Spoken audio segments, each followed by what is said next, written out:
அஸ்ஸலாமு அலைக்கும் வரஹ்மத்துல்லாஹி வபரக்காத்துஹு. சதக்கத்துல் ஃபித்ர், பெருநாள் தர்மம். அல்லாஹுடைய தூதர் ஸல்லல்லாஹு அலைஹி வஸல்லம் அவர்கள்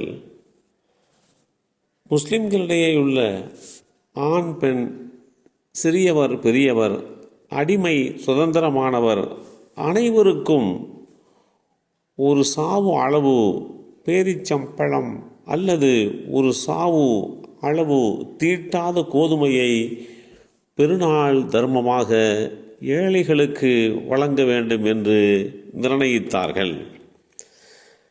அதை பெருநாள் தொழுகைக்காக மக்கள் வெளியேறுவதற்கு முன்னால் கொடுக்கும்படியும் கட்டளையிட்டார்கள். இந்த செய்தி அப்துல்லாஹ் இப்னு உமர் ரலியல்லாஹு அன்ஹுமா அவர்கள் மூலமாக அறிவிக்கப்பட்டு ஸஹீஹுல் புகாரியிலே 1503 என்ற எண்ணிலே பதிவு செய்யப்பட்டிருக்கிறது. ரமலான் மாதத்தில் நோன்பாளி எவ்வளவுதான் பேணுதலோடு இருந்தாலும் ஏதேனும் குறை ஏற்படுவதற்குண்டான சாத்தியக்கூறுகள் அமைந்து விடுகிறது. சாப்பிடுதல், குடித்தல் போன்ற நோன்பை முறிக்கும் காரியங்களை முற்றிலுமாக தவிர்த்திருத்தல் மிக இலகுவானதாக இருக்கிறது.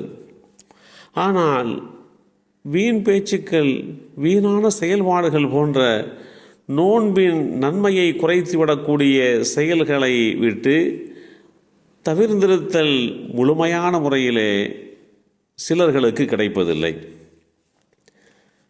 அல்லாஹ் அந்த குறைகளை நீக்கி நோன்பை பரிபூரணமாக்கும் பொருட்டு அதற்கான முழு நன்மையையும் கொடுக்க வேண்டும் என்பதற்காக தன் அடியார்கள் மீது அருள் புரிந்து நோன்பின் முடிவின் போது சதக்கத்துல் ஃபித்ர் என்னும் தர்மத்தை கடமையாக்கியிருக்கின்றான்.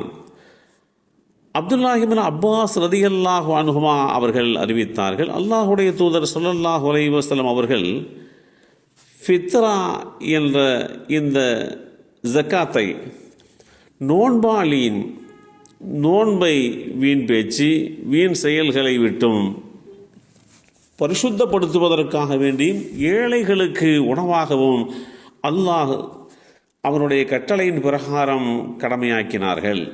எனவே எவர் பெருநாள் தொழுகைக்கு முன்பே அதனை நிறைவேற்றுகிறாரோ அது ஒப்புக்கொள்ளப்பட்ட சதக்கத்துல் ஃபித்ராக, பெருநாள் தர்மமாக அங்கீகரிக்கப்பட்டுவிடும்.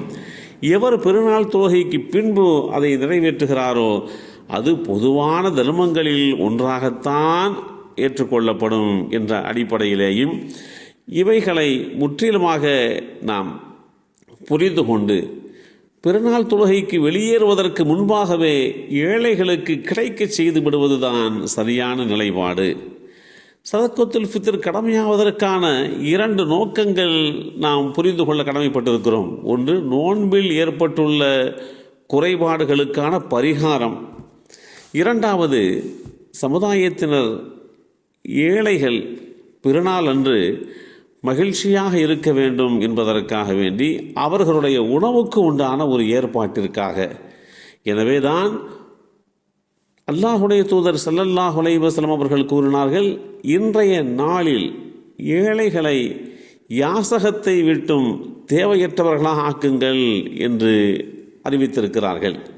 எனவே வசதி உள்ளவர் சதக்கத்துல் ஃபித்ரை உரிய நேரத்திலே தொழுகைக்கு முன்பே நிறைவேற்றுவது மிக அவசியமானதாகும். எனவேதான் அப்துல்லாஹ் இப்னு உமர் ரலியல்லாஹு அன்ஹுமா அவர்கள் பெருநாளுக்கு 2 நாட்களுக்கு முன்பே அதை சித்தப்படுத்தி தயார்படுத்தி வைத்திருப்பார்கள். சதக்கத்துல் ஃபித்ரை நிறைவேற்றுவதிலே அவர்கள் மும்புறமாக செயல்படுவார்கள் என்கின்ற இந்த செய்திகளெல்லாம் நாம் அதை முறையாக குறித்த நேரத்திலே நிறைவேற்றுவதற்குண்டான வாய்ப்புகளை அமைத்து கொடுத்திருக்கிறது. இந்த அடிப்படையிலே சதக்கத்துல் ஃபித்ரை, ஒவ்வொருவருக்குண்டான சதக்கத்துல் ஃபித்ரை பெருநாள் தொழுகைக்கு புறப்படுவதற்கு முன்பாகவே நிறைவேற்றிவிட வேண்டும். அதுதான் மிக சரியான ஒன்று. எல்லாம் வல்ல அல்லாஹு தஆலா சதக்கத்துல் ஃபித்ரை நம் குடும்பத்தில் இருக்கக்கூடிய ஒவ்வொருவருக்காக வேண்டியும் நிறைவேற்றுகின்ற நல்லோர்களாக நம்மையும் நம் சந்ததிகளையும் ஆக்கி வைப்பானாக. அஸ்ஸலாமு அலைக்கும் வரஹ்மத்துல்லாஹி வபரக்காத்துஹு.